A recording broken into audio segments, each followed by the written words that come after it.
Live from the BDN Studios, it's Bang and Dang. That's awesome. If you don't like that, then You ain't black.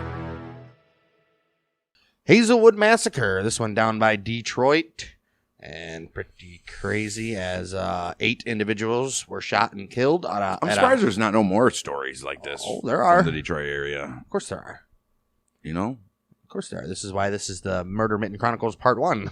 Uh-huh. Because there's more.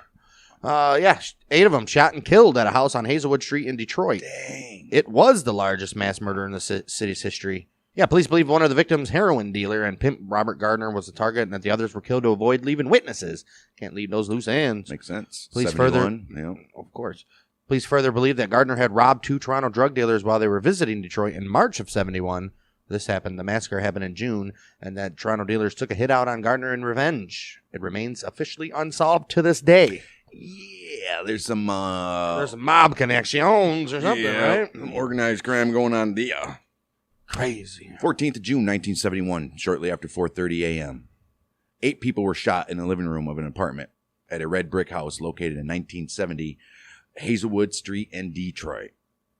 7 of the victims died immediately. Immediately. You know what that means. Police received calls from neighbors who heard the shots. They also received a call from the wife of Robert Gardner, who reported that she entered the house, found her husband had been shot, and drove him to Henry Ford Hospital. Wow. She then reported, "There's a bloodbath in that house, and you better send some police." Jeez. She should say, "You better send the army." Right. The 7 victims who died on the scene were Catherine Louise Winston, age 19. She lived down the block on Hazelwood Street. Narcissa Lee, who was named, they called her Tessie. Tessie Brown, she was age 19. She lived down the street. Catherine Betty Vassar, age 22, also known as Catherine Vassar, and Sheila Williams, okay.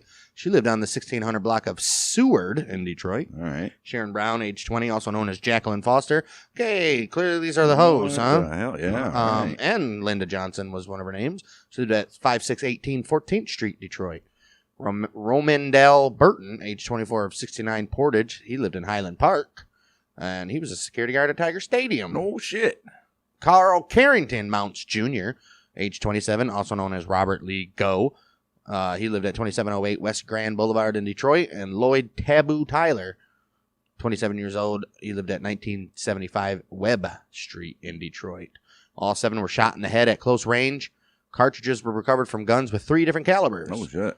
Analysis of the cartridges identified the murder weapons as a 30 caliber carbine, 30 caliber pistol, and a 45 caliber automatic. Ooh-wee. Damn. 3 of the women had their hands tied in the front with rubber surgical tubing. And one of the women had her arms wrapped around another's waist. Jeez. All of the bodies were found in the living room. 2 of the men appeared to have been sitting on the floor, and their heads fell into the fireplace after being shot. What was it on? What was it on? Another was leaning against the couch. It was June. I don't think the fireplace would be on. Right. Another was leaning against the couch. 3 of the women were on the couch, and the 4th woman was near the couch. The 8th victim, Robert Gardner, was shot in his mouth, chest, and stomach. Jeez. He fell approximately 10 feet from the front door. Police theorized that he answered the door and was shot as he backed away from the shooters. Wow. And he's the one that they're after, huh? Gardner was taken to Henry Ford Hospital where he died from his wounds 6 days later on June 20th. All 8 victims were African American. 3 other occupants of the apartment, 2 women and 1 man, escaped by breaking through the rear window of the sun porch and fleeing down an alley. Oh, wow. They came to police headquarters afterwards. The killings became commonly known as the Hazelwood Massacre. Did they not? They must have not have seen those 2. They must have been in a different room or something. There was like, hey. Bouncing. That's the thing about heroin addicts. They don't stick around. All right. Mofos bounce. Well, you know there was some addicts in there. 4 men were seen fleeing the house. Witnesses described them as wearing windbreakers and tam o' shanter hats. Whatever that is. What's a tam o' shanter hat? Oh, those little... It's a Scottish bonnet. Right. What? Yeah. Inside the house, police found 11 guns, 5 handguns, 5 long guns, and a shotgun, none of which had been fired recently. Subsequent analysts confirmed that the guns in the house were not used in the massacre. Police also found packets of a substance believed to be heroin, as well as paraphernalia. I mean, you gotta have, if you have one, you gotta have the other. And, oh, not a surprise here, some spoons, some tin foil, And they also found hypodermic needles. Oh, yeah. Total of $673, which is about $4,500 today. And cash was found on the victims, including 5 $100 bills. Well, so we know it's not robbery. Mm-hmm. Vera Gibson, who lived with her husband and children in the apartment directly above the murder scene, said she woke to the sound of breaking glass, presumed to be the sound of the 3 survivors that broke the sun porch window. And then she heard several gunshots a few minutes later. Hmm? Oh, so they fled even before the gunshots. Oh, wow. They knew some shit was about to happen. You ain't kidding. Maybe they set it up. Right. Gibson then heard Miss Gardner run upstairs, reporting that her husband had been shot and asking to use the phone. What? Where was she at? Yeah, where was she at? Just like randomly come home right afterwards. However, the Gibsons had no telephone. I don't know what to tell you. Gibson described the Gardners as a pleasant couple who had moved in recently. Neighbors reported that young people had recently been seen going in and out of the house during the night as well. Drug addicts. Right. Maybe they didn't start off being like that and shit got rough. Well, I'm sure they started off like that. Right. A team of 20 detectives led by Homicide Inspector James Bannon was assigned to the investigation.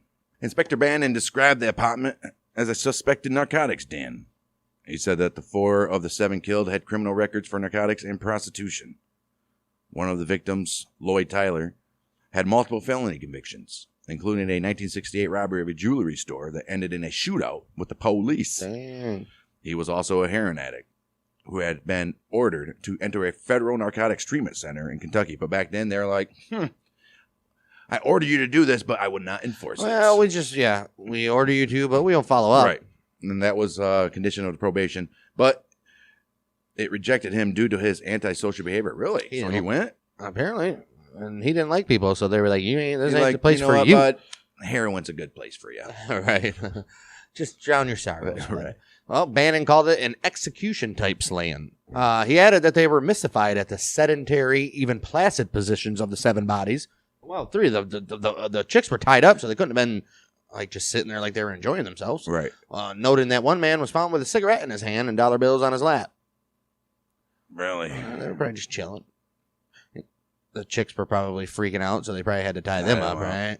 The days immediately following the shooting, police rejected the notion that the massacre was a robbery. Right. As obviously, like we said, they left both money and drugs untouched at the scene. Instead, police theorized that someone who had been sold fake heroin by Gardner returned for revenge and that the other 7 victims were in the wrong place, wrong time. I was at the wrong place. The right time.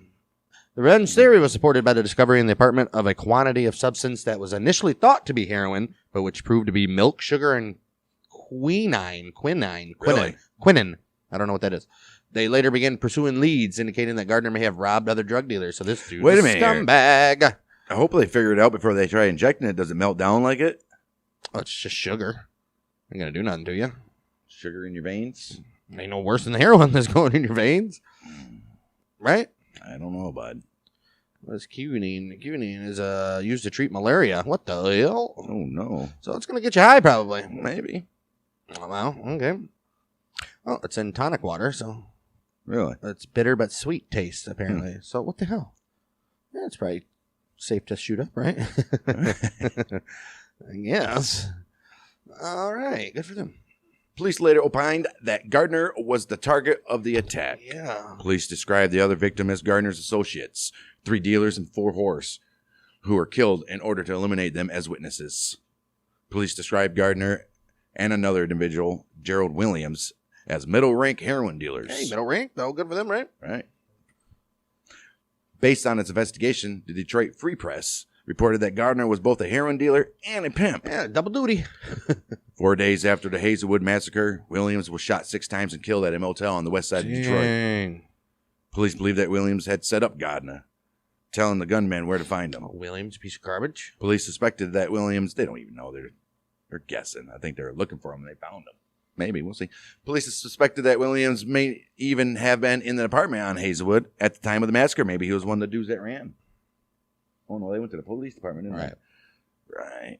All right, and then he was later killed to be eliminated as a witness. Yeah, probably how that happened. A few days into the investigation, police began following a lead tying the massacre to Toronto, Ontario. A team of homicide detectives was sent there. Sources informed the Detroit Free Press in late June that Williams was supplying heroin to dealers in Toronto, but the Toronto dealers were angry that Williams was diluting the heroin. Come on, guy. Gardner then took over supplying the Canadians, but he was also suspected of diluting the product. Obviously. Unhappy with the diluted heroin being supplied by Williams and Gardner, the Toronto dealers in March have traveled with a representative to Detroit to search for a new source of supply. They're like, gotta get these two guys. Why are we messing with these two addicts anyways? Shit's about to twine here. Well, Gardner then learned of the plan and kidnapped the representative from a taxi cab. Jeez. Gardner then used this man to gain access to a motel room where the two Toronto dealers were staying. Gardner and an accomplice reportedly then robbed the dealers, getting away with approximately $13,000 in cash, $4,000 in jewelry, $3,000 to $4,000 in cocaine. Damn. And they didn't kill him. Gardner said, you know what? You guys roll it out. That's so stupid. Why would you not? In retaliation, see, these guys were dumb guys. They should have just got rid of them. Well, in retaliation, obviously, the Toronto dealers were like, oh, hell no. He's like, what is this all about? What is this all about? They hired a gunman, and they were like, go kill that guy. And that gunman was like, will do. Will do. Gardner got wind of the planned hit and moved from his apartment at 2635 Cortland to a house at 95 Portage in Highland Park. Oh, shit. The Highland Park location was reportedly used by two of the other victims, Lloyd Tyler and Romandale Burton, and they sold heroin for Gardner out of that location. Right. Seeking to remain on the move, Gardner relocated to the apartment on Hazelwood. He had also traveled to New York City, but was reportedly lured back to Detroit by a phone call from Williams, advising Gardner of a potentially profitable drug deal. Oh, no. Yeah. Maybe Williams does have something to do with this. Right. Maybe they had Williams and was like, I'll spare your life. Yeah, Williams seems like a pretty shady guy. He probably did it to eliminate him because he took over from him supplying these guys. So Right. At the time it occurred, the Hazelwood Massacre was the biggest mass slaying in Detroit history. It was part of a record year for murders in Detroit. Yeah, 71s and all through the 70s were tough for big cities. Many tied to drug wars, with the final death toll for the year reaching 690. During the 1970s, Detroit led the nation in homicides, became known as Motor City? No, Moita City. As of 2001, the Hazelwood Massacre remained the worst mass killing in the city's history. Wow. As of 2001? As of nothing's 2001. changed in 20 years, huh? 1990, 5 persons were fatally shot and another critically injured at a reputed crack house in northeast Detroit. It was the worst mass murder in Detroit since the Hazelwood Massacre. No one has ever been arrested, and the case remains cold. Oh, it's a cold case. Hey, you guys didn't know any information about Right. the Hazelwood Massacre? Call your local police department. Don't say you got it from us, because we don't want those damn Toronto Scottish bastards coming after us. Man, they still haven't caught these guys? Nope. Dude. Well, that leads us to... Wow. So, there's a lot of stuff missing there. I mean, I guess it's all pretty much there. I mean, right. They Retaliation, assassinated, done. those idiots, if they're... Oh. Well, you never let the guys go. You just robbed equivalent of what? Over $100,000 in today's money and goods? Come on. And plus, they were there to... Well, no, actually, they were going to let you go. They just wanted a new supplier. Right. They weren't even there to do nothing to them. They were Right. trying to look for new guys. Oh, man. Brought it on himself.